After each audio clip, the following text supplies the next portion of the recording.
Welcome to the Financial Coaches Podcast, where we talk about how to build your practice from startup to scale up while being the kind of coach your clients crave.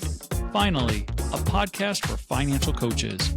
Here are your hosts, Maria Casillas and Cody Sizemore. Well, hello, and welcome back to the Financial Coaches Podcast. My name is Cody Sizemore, and I'm joined here by my lovely co-host, Maria Casillas. And today we're going to be talking about taking responsibility. This is actually coming from our last episode where we talked about the bankruptcy situation. And, there's a point in that episode where we started talking about how the client was taking responsibility. I was taking responsibility. So we just thought it'd be a good idea to expand off of that. But before we get into anything talking about responsibilities, I have some other responsibilities I have to get to right now. So I'm going to go ahead and just get into that. So just buckle up like the next 30 seconds. So the first thing would be this. We just want to say thank you to everyone who's listening for the first time today, for the second time today, for the 100th time today. We really appreciate you, especially if you're one of those listeners who listens to us every single week. You are what we call our every weekers, and you're a big reason as to why we continue to do this show. We don't make money off of this show. We don't run ads on this show. We really do it for you. So we just want to say thank you for that. And we would appreciate it if you could either share the show if you know another coach that might get some benefit from it, or if you want to leave a review, that would help, boost this out to more people and help with the visibility on things as well. Beyond that, I also want to make sure that you guys are fully aware of our Facebook group as well. So that Facebook group is called The Financial Coaches Community by New Money Habits. And it's a really good way to connect with us one-on-one, connect with our entire team, get involved with certain, meetups that we have throughout the month, book clubs. Like we have a lot of different resources for coaches who are trying to get started with their practices or even scale their practices as well. And it's also a really good place for you to ask questions that we can either address within the group or even on this show as well. So if you haven't joined, go ahead and get in there, say hi, introduce yourself, and let's be friends. So with all that being said, Maria, it's good to see you today. How you feeling? You too. Thank you. I'm feeling really good today. Thanks for asking. Awesome. Love it. So responsibility? ? Yeah. Ownership is kind of how, so when we were talking, that theme of ownership kind of came up. We talked about him owning his choices and you owning yours as a coach. And then when we said, let's just do a full-on episode about this, I thought, you know what? There was a book that we just did. You mentioned the book club a couple of minutes ago. Mm-hmm. And our most recent book in that book club, I don't want to butcher the title, so I'm going to pull it out, is Do It Scared, Finding the Courage to Face Your Fears, Overcome Adversity, and Create a Life You Love by Ruth Soukup, I think is how you say her name, Soukup. And interestingly enough, I mean, like many other self-help books, a lot of the stuff in there is stuff that we've kind of heard before. I love that she was able to put her own spin on things and use her story. That's what all these authors are doing, is using their story for that. And then one thing that's a little bit different than some of the other ones is she kind of puts things into fear archetypes. So, there's different fear archetypes like procrastinator, people pleaser, that kind of thing. Mm-hmm. I'm not gonna review the book here. We just did that the other day. So, but I bring that up because there was one section in this book. There's like 3 different sections. She tells you the archetypes, and in the beginning, at the end, she talks about action plans. But in the middle, she talks about principles of courage, is how she has it, and she lists 7 of them. And one of them is own it, like understanding how to just absolutely own your stuff. And so I think it's called Own It All is what it's called. And that one, I jumped into that one going, yes, that's right. Because I don't know about you, Cody, but it just feels, especially lately, like within the last decade, maybe, that there have been a lot of people who are just let off the hook. Like, there's very little discipline with things. There's few consequences for some things. Yeah. And so a lot of people just, unfortunately, start to accept almost like a sense of victimhood, where it's like, I have no control over everything. Things just happen to me. It's a very passive way of living, rather than actively owning the decisions that we make and then the consequences that come from it. And so I think that's why this particular chapter jumped out at me. But before I tell you some of the stuff that was there, let me just ask you, what do you think about some of that? What comes to mind for you when we talk about just owning our decisions? I think you're absolutely correct that that here we go, Maria.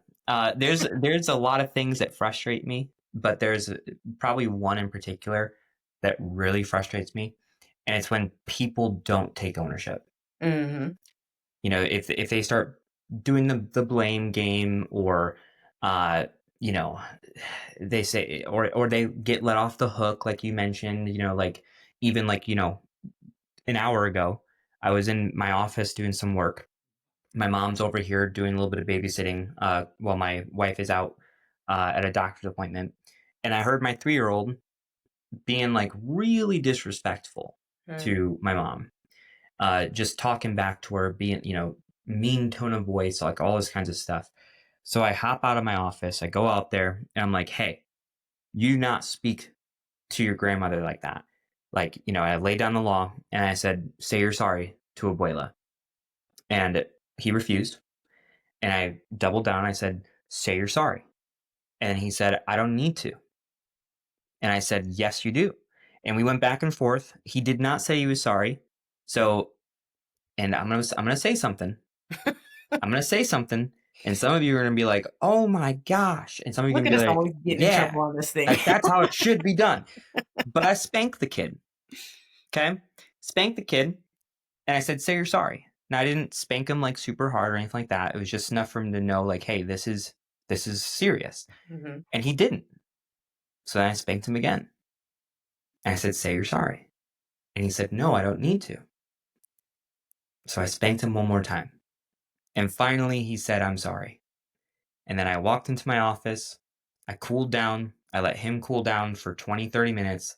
I walked back out there, gave him a hug, told him that he needs to listen, that he needs to be respectful, that he needs to be nice to people, and everything was good to go. But a lot of kids and a lot of parents, they would just let the kid have a tantrum. Mm-hmm. Let the kid be disrespectful. And, let the kid say, like, I don't need to. And you just say, like, yes, you do. And then walk away because you're frustrated. I was frustrated. I wanted to walk away. I wasn't going to, because he needs to take ownership of that. And I need to take ownership of it as a father as well. Mm-hmm. So that's just one example. But that's really frustrating to me. And what's also frustrating to me is that with people who operate like that, we not only don't take ownership of things that happen to us, but we also don't go after things as Mm-hmm. well. Like, you want to talk about creating a life that you actually want? You want to talk about, like, rising above the mediocrity of what our society is now? Like, people don't do that anymore. And if you do, then you're like a unicorn, and that's why people are so successful now. Like, the ones who are successful, they're like uber successful because nobody else is trying to. Yeah. They're all just coasting, So taking ownership of things that happen to you, yeah, for sure. But also going after it as well, I think that they're like super intertwined. Yeah, not only do you think they're intertwined, but Ruth also thinks they're intertwined. And I'm smiling over here because you haven't read the book. No, I have no idea. We have not had this discussion before hitting record today. And yeah, one of the things that I had written down on my notes, and it's a little bit further down on the page, but I'm just going to jump to it anyway because you just did, is that the alternative to owning your stuff equals being perfectly balanced in our own mediocrity. There you go. Like word for word is There what you go. said. I was like, okay, well, I mean, just like I said, some of this isn't new. Just got a little spin, but now you could go and write your own book, Cody. I was about to say I should just write my own book. You totally should. I would read it. I would definitely read it. So yeah, I agree with that. I think it shows both ends of that spectrum, or that continuum, if you will. And I think that sometimes as coaches and as human beings and as parents, we start to see the circumstances that are not changeable, right? And we kind of empathize with that a little bit. Like, yeah, this stuff really kind of happened to them. And so we just start to coddle and go, well, they really didn't have control over that. Fair enough. But we always have control on how we react. Mm-hmm. Always. And so I think that's where it almost feels like a gray line, but it's not really. It's like we can recognize that things happen to people, that things happen to ourselves. But how we react to that really is going to be the game changer for us and for our clients as well, I think. One thing that jumped out to me, and I'm just going to share this here. I'm actually going to read it so I don't butcher it, but it jumped out to me for a very specific reason. And I think once I read it, Cody, you're going to be like, oh, I see why that jumped out to her. But it says, to teach ourselves to self-motivate more easily, because that's kind of what part of this whole thing is about. We need to see our choices not just as expressions of control, but also as affirmations of our values and goals. So I don't know if I should just let that simmer for a second or repeat it for you. Yeah, say it one more time. To teach ourselves to self-motivate more easily, we need to see our choices not just as expressions of control, but also as affirmations of our values and goals.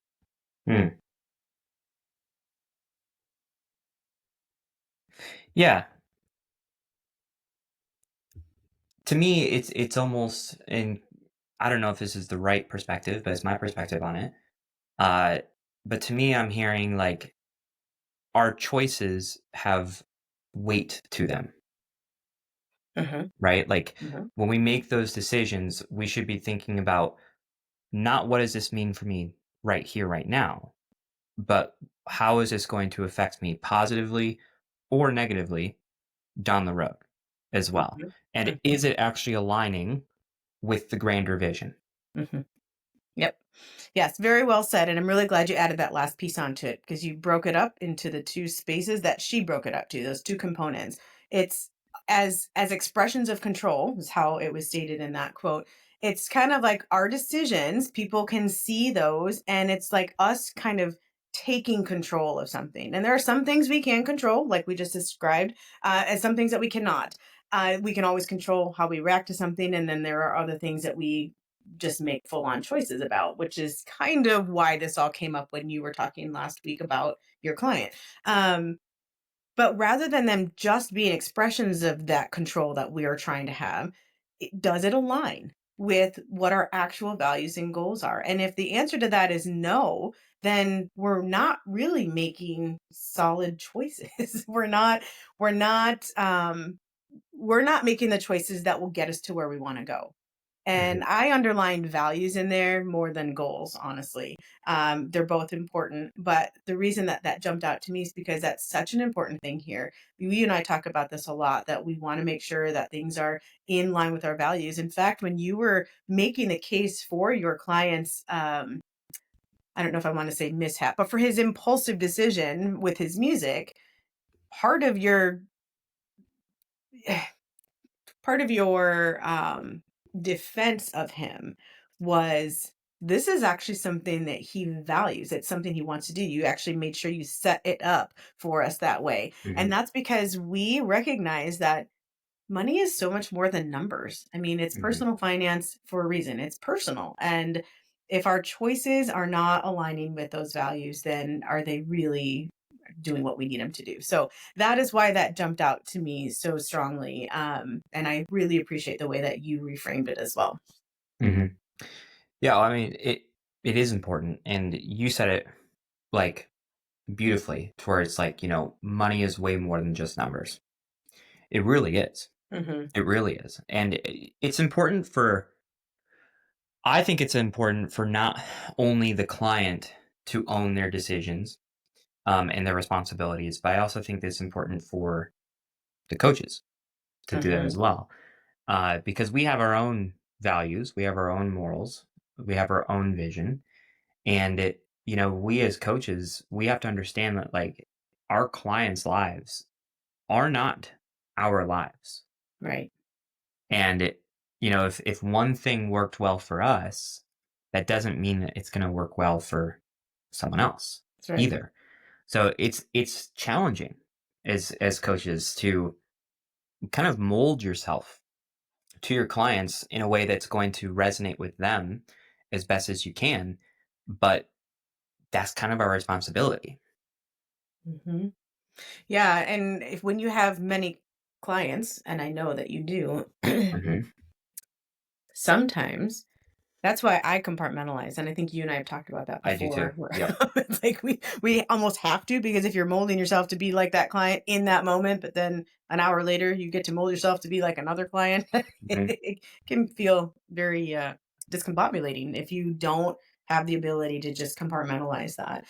So I agree with all of that you just said. Um, when it comes to the idea of mediocrity, let's just focus on that for a second before we close up today. It was so intuitive to you that the other side of this is either staying mediocre or really owning our decisions and going after something. I'd love if you just talk a little bit more about that, since it was so intuitive to you. And I don't think that that's the case for a lot of people. I don't think that they would pick up on some of that. And since you did, I just think it would be really great to hear what makes you naturally know that, because I don't know if it's always just natural. I think part of it's built in because of who you've become over the last few years. I would agree with that statement. There's been a number of choices and decisions that I've made over the last 3 to 4 years, especially, um, that have molded me into be that kind of person. But what I will say is that the reason that that was so natural for me is because I see it every frickin' day. And I see it all day, Hmm. every day. Just people complaining about everything. People saying that, their life sucks or their situation sucks because of someone else or something else. And no one taking ownership and saying, well, is there even a fraction of it that's on me? And it's almost become trendy Hmm. to complain. Hmm. Hmm. You see Like, people on Facebook or TikTok or Instagram, and they're almost bragging about how much they're struggling. And mhm, they get all these likes and all these comments and all these shares. And it's all these other people saying, like, yeah, me too. And like all this kinds of stuff. And it's validating to the person who makes the post mhm, because they get a good response from it. So then they continue to go down that road of just self-loathing. And it's like, well, why would you improve? Because then if you improve, then you lose all of that positive reinforcement that you're getting from other people who also are struggling. And it becomes a very scary thing that people are afraid to lose, which is a sense of belonging, a sense of community, and a sense of purpose in some ways. But mhm. it's a very shallow purpose. It's a very Yeah. shallow community because it's really a community, and it's really a community full of people who aren't doing what they need to do for themselves. And how can you actually expect to get something from someone else if they're not willing to do it for themselves? So that's why it's so natural to me, is because I see these people online bragging about struggling, or, wearing their badge of honor of all the different circumstances that they have as to why they can't have a good life, but then they don't do anything about it. Mhm. And there's part of me that's frustrated because I'm like, well, if you just did this, If then people could just see your maybe, eyes right now. yeah, then maybe you wouldn't be feeling this way. But then there's another part of me that's like, go ahead and keep doing that. Because I'm over here working on myself. The people I'm working with are over there working on themselves. And it just creates less competition. So cool. Mhm. Keep Yeah. struggling, you know? As you were talking, it's interesting to me. It's almost like we've seen a downgrade over the last, like I said, at least decade, but maybe 2 decades, because it feels like when I was growing up, that's when kind of all of that era of mediocrity really started to kick in. That's where you got the participation trophies and that kind of stuff, and hmm it kind of became almost a meme. It's like, oh, I got this for, just participating. But then instead of, like, people recognize that, right? People are like, why are we doing that? But instead of upgrading, we then downgraded to where it's like, it's actually not just acceptable, but almost desirable to be a hmm victim. Mm-hmm. Like it used to be where the tables were just flipped, where being a victim was not a good thing. And then, mediocrity was kind of just like you were almost embarrassed for mediocrity because like that's just average and you wanted to be at that higher level. And now we totally turned that upside down. And the victimhood is the sought after state, and mediocrity is still kind of in the middle. But like you said, going after it is the thing where so few people are willing to do it that it almost makes you stand out even more. But also, people are berated for standing out. Like, Yeah. in so many ways.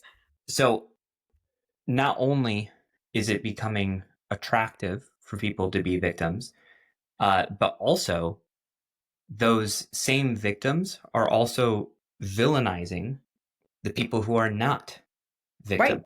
Yes. So, and they're doing it in a few ways, saying things, coining the term of hustle culture and Mm, making hustle culture a bad thing. mm, Putting labels on people, saying like, "Oh, well, they're just a bootstrapper," or mm, whatever it might be. Right?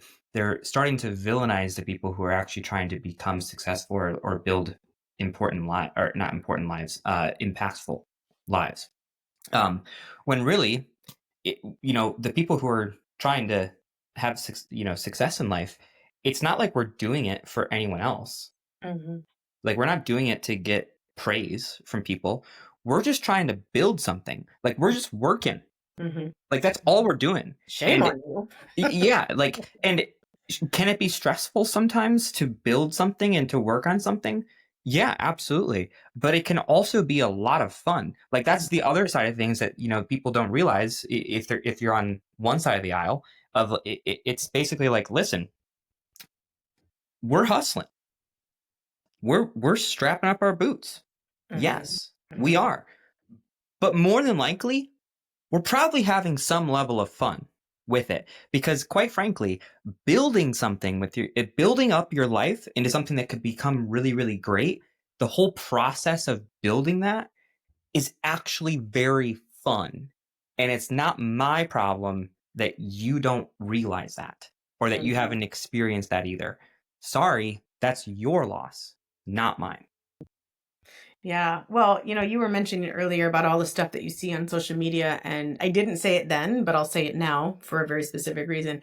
That's part of the reason I just had to kind of get off of it. I Sure. dabble a little bit, very, very little, but I just can't sit and be in it anymore. And that's why, because I just saw so much of that, and I'm like, oh, all it does is it wears on me. Like I don't, So I stopped. Having said that, I have not seen the trend that you are talking about. I mean, I mentioned that I see a lot of people who are going for it be berated, but when you said that they're being villainized and you explained some of the examples that you're seeing, I'm like, that actually makes total sense. I just Hmm. haven't been exposed to a lot of that. I haven't been able to pick up on that because I'm not in that world and seeing it on a regular basis. But as you were describing it, man, I could absolutely see specific posts come up. Like Hmm. I could see that. And it really is it's an interesting and frustrating trend. Um, it's one that we can't control, but we can control how we react to that trend, just like we were talking about at the beginning of this. Hmm. So we can recognize that how we react is going to shape our results later on, and it's okay to be on the minority side of, like you said, bootstrapping or hustling, or in some ways, like the other, I think some of the other groups that get that are like the stay-at-home moms, like there's no value to that these days.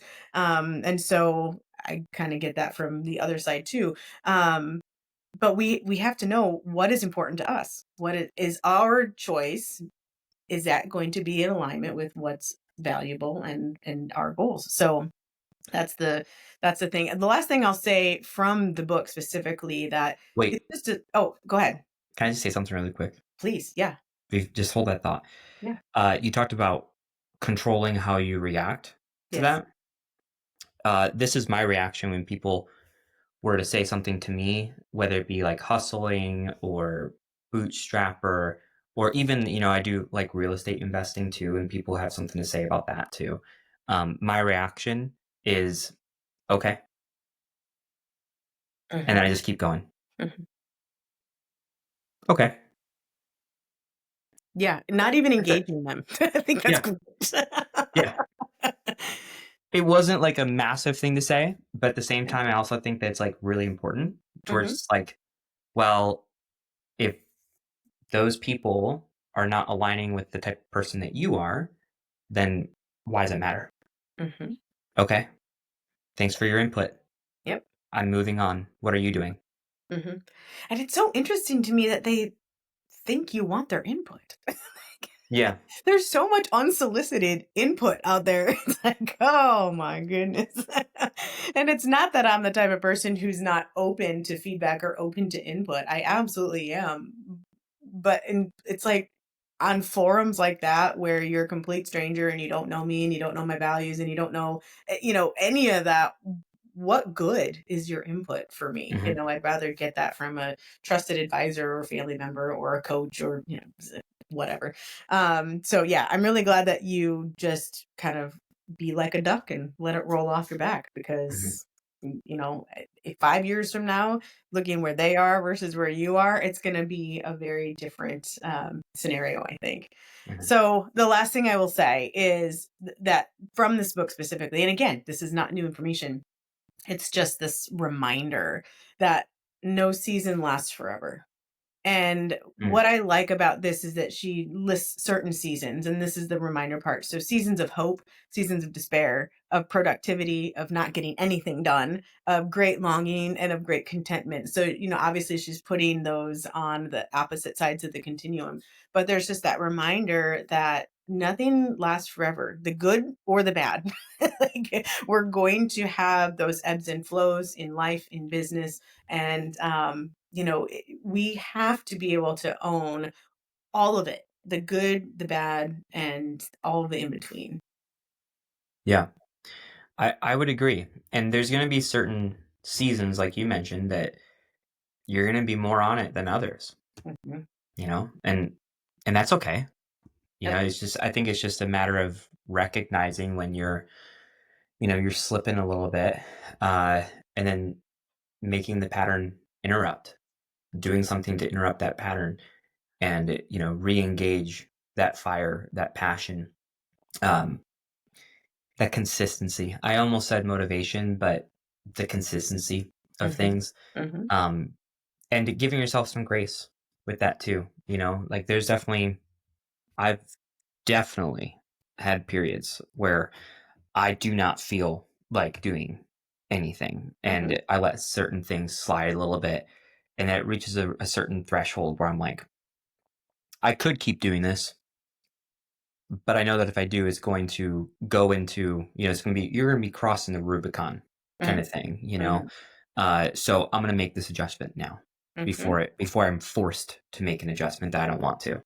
Yeah. So, Yeah, and that recognition that that season doesn't last forever. I think the way that you just stated that is really great because so much of it was your deciding. It's almost the way you said it before. I'm forced, right? So either we will decide to do something different, whether it's positive direction or negative direction. Either we decide it, or it's going to be decided for us, mhm, and then we have to decide how we're going to react to that. right. And so I love that you were just, one step ahead and said, I'm going to make this decision before it's forced upon me. But even if you don't do that, you guys, our listeners, even if you have something forced upon you, then you can decide how you will react to that when it happens. So Mhm. I really appreciate you letting me kind of dig a little bit deeper into that. When you were talking about your client, I knew that he had done all of that. You had done all of that. But I'm like, I know there's a deeper discussion here. So thank you for Mhm. allowing that today. I really appreciate it. Yeah, it was a good discussion for sure. Awesome. So, Well, you guys, thanks so much for tuning in today. We look forward to seeing you next week for another episode of the Financial Coaches Podcast. Bye bye. Thank you for listening to the Financial Coaches Podcast, brought to you by New Money Habits and Sizemore Financial Coaching. Submit your questions to our hosts by emailing podcast@newmoneyhabits.com. Be sure to subscribe to be notified of future episodes and join our growing group of like-minded coaches on Facebook. And until next time, happy coaching.